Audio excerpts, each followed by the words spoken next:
Hello students, अब आप लोगों को एक टॉपिक सीखना है इक्विवेलेंट पाइप। तो ये जानते हैं सबसे पहले ये सब चीज़ें हैं क्या।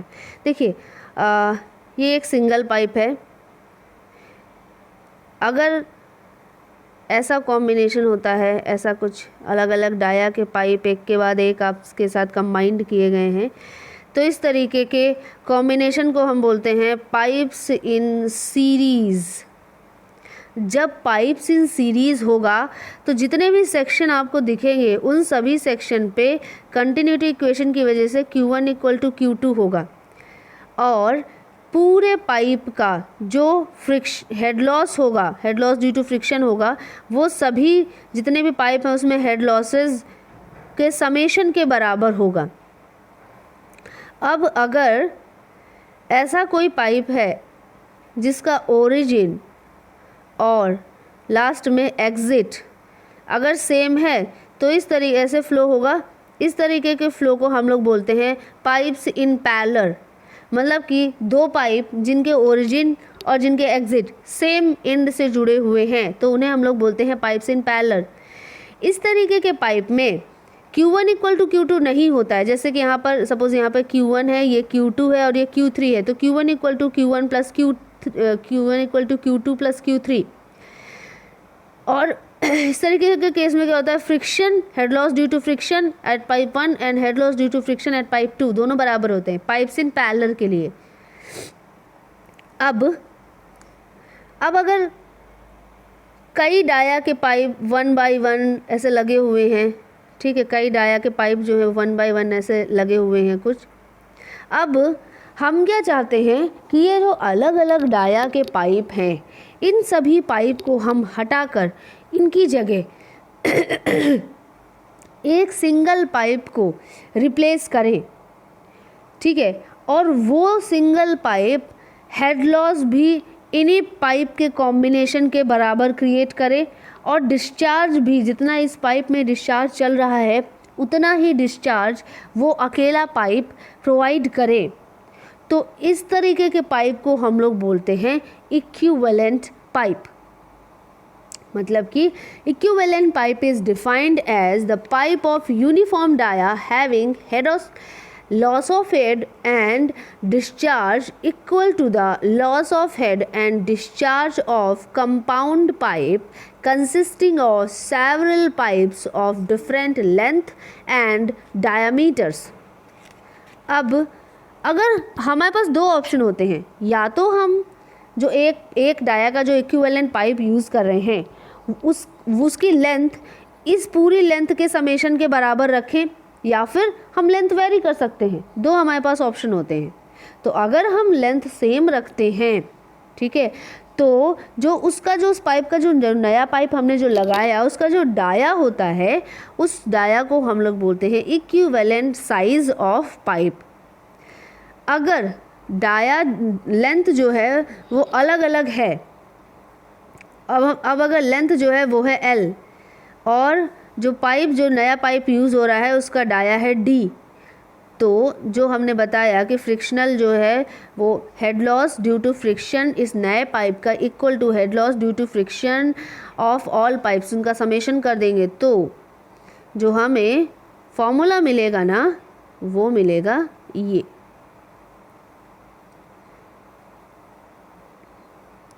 एंड सो ऑन, ऐसे ही। मतलब कि length of single pipe, dia of single pipe, length of one pipe, dia of one pipe की power 5, length of second pipe, dia of second pipe का स्क्वायर की पावर 5, इसी तरह आगे जितने भी पाइप हैं उन सभी के लिए। अब अगर लेंथ जो है वो सभी के कॉम्बिनेशन के बराबर हो जाती है, अगर लेंथ जो है ये इस इक्वेशन को हम लोग डुपिट्स इक्वेशन भी बोलते हैं। जो इक्वेशन आपके सामने लिखा है ये है डुपिट्स इक्वेशन। अब अगर सेम लेंथ पे अगर फिट करना है, यानी L equal to L1 plus L2 plus L3 ऐसे जितने भी टाइप उनका समेशन के बराबर अगर लेंथ भी हो जाता है तो उस समय जो डाया निकलता है ना उस डाया को हम बोलते हैं इक्विवेलेंट डाया, ठीक है।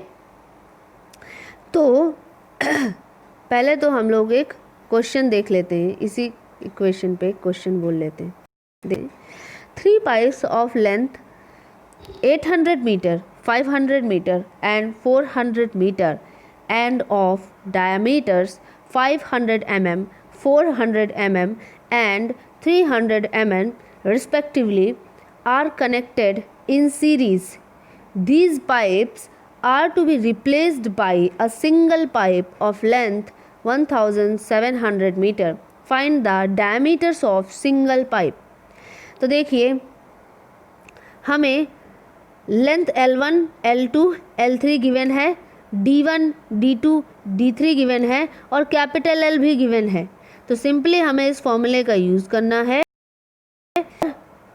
इसमें सब कुछ पता है, सिर्फ D पता करना है। तो D का वैल्यू हम लोग निकाल लेते हैं और वो हमें कितना मिला, 371.8 mm। ये पाइप, ये जो है ये जो इक्वेशन हम लोग यूज़ कर रहे हैं, ये हम लोग तभी यूज़ कर पाते हैं जब जिस मटेरियल के पाइप पहले बने हुए थे सेम मटेरियल का पाइप हम लोग बाद में भी लगाते हैं, तब ये इक्वेशन जो है वो वैलिड है। अगर पाइप का मटेरियल अलग अलग है तो आप लोग सिंपली इसी कॉन्सेप्ट का यूज़ करेंगे कि total head loss created by the new pipe equal to total head loss created by the other pipes connected in series and Q pass होगा नए वाले पाइप से और प्रीवियस वाले पाइप से, वो दोनों बराबर होंगे। ये है, अगर ये इसको और छोटा कर दिया गया है, अगर इसमें वैल्यूज़ हम लोग रख देते तो। अब इसी से रिलेटेड एक और क्वेश्चन देखिए। If a single pipe of length L and diameter D is to be replaced by 3 pipes of same material, same length, equal diameter D to be convey the same total discharge under the same head loss, then small d and capital D are related as। इसमें क्या किया गया है, पहले हम लोग bunch of pipe को हटाकर एक सिंगल पाइप लगा रहे थे। इसमें इन्होंने क्या किया एक सिंगल पाइप को हटा के बंच ऑफ पाइप लगाया। बात तो वही है, ठीक है। तो अब ये बोल रहे हैं कि अगर लेंथ भी सेम हो सारे पाइप का और जो है डाया जो पहले पाइप लगा हुआ था उसका डाया कैपिटल डी और जो अब नए पाइप लगाए गए हैं उनका डाया स्मॉल डी है, तो स्मॉल डी और कैपिटल डी में क्या रिलेशन है ये आपको बताना है। तो देखिए चूँकि पाइप का मटेरियल सेम है इसलिए हम लोग ये फॉर्मूला यूज़ कर पाएंगे। अब L1, L2, L3 ये सब आपस में सेम है, D1, D2, D3 भी आपस में सेम हो गए, स्मॉल डी है, ठीक है।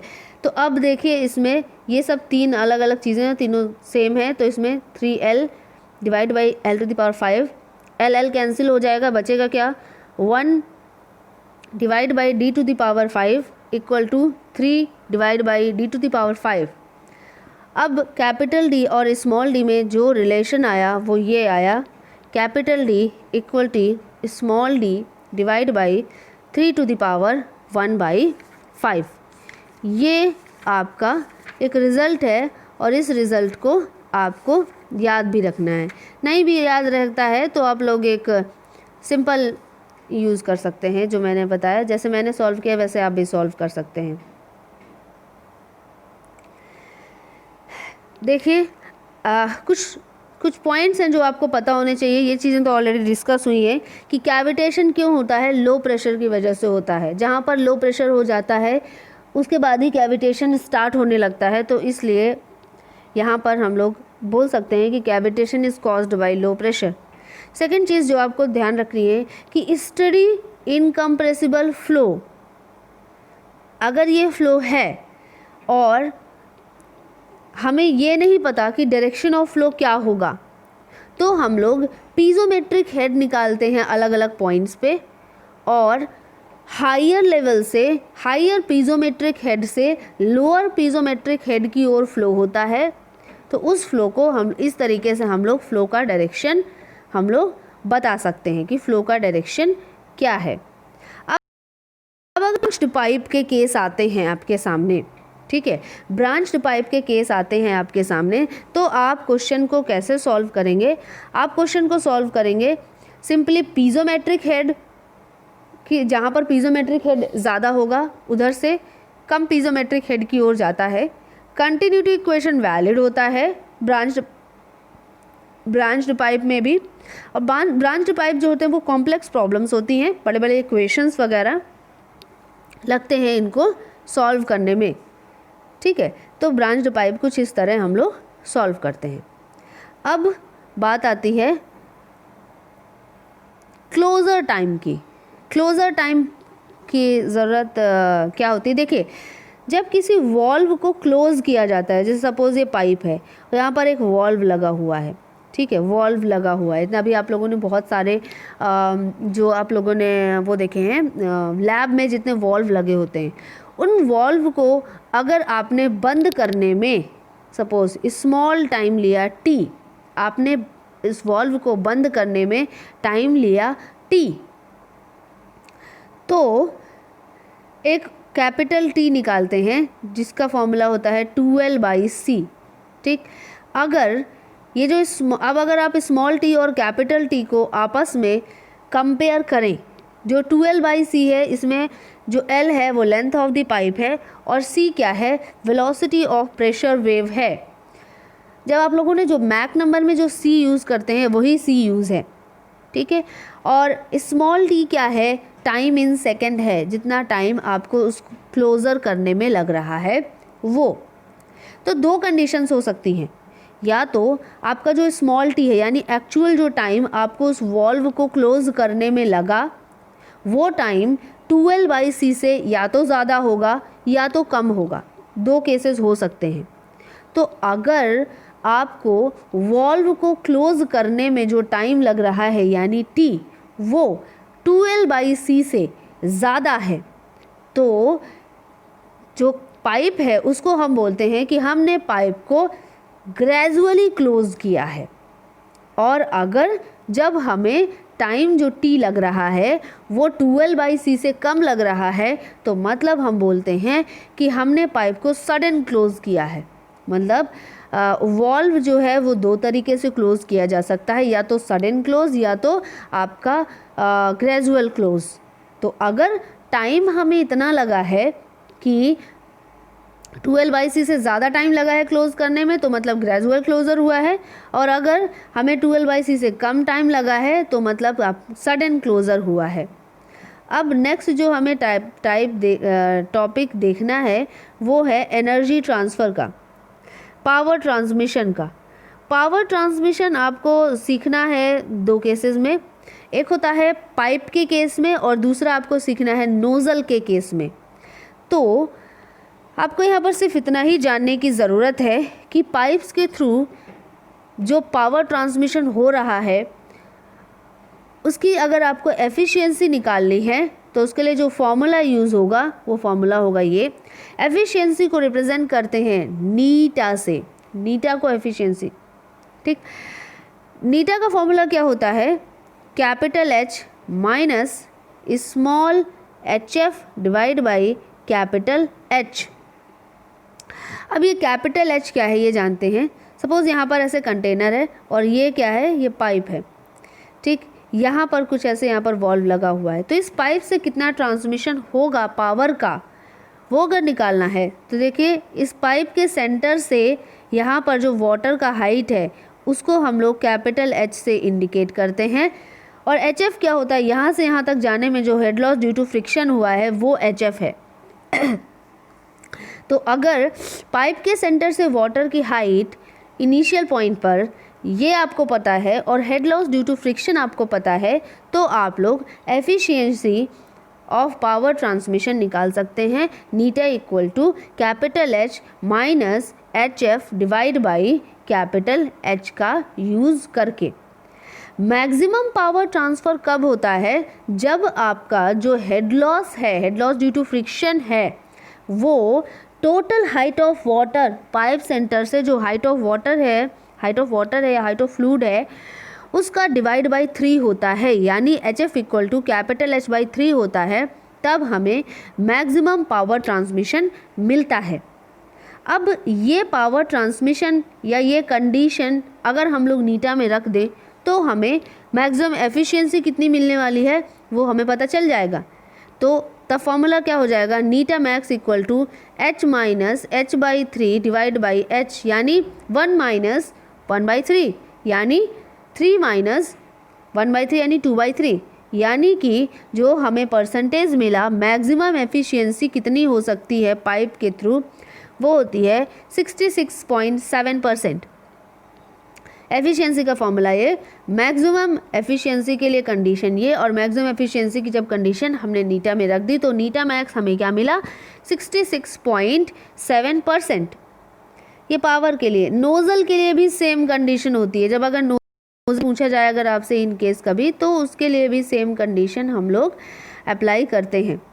ठीक है, तो आप लोगों ने जितने भी रिलेटेड टॉपिक्स हैं यूनिट 4 के, जो इम्पॉर्टेंट टॉपिक्स हैं वो आप लोगों ने कवर कर लिए हैं। अब इसके बाद हम लोग नेक्स्ट टॉपिक्स सीखेंगे। Thank you class.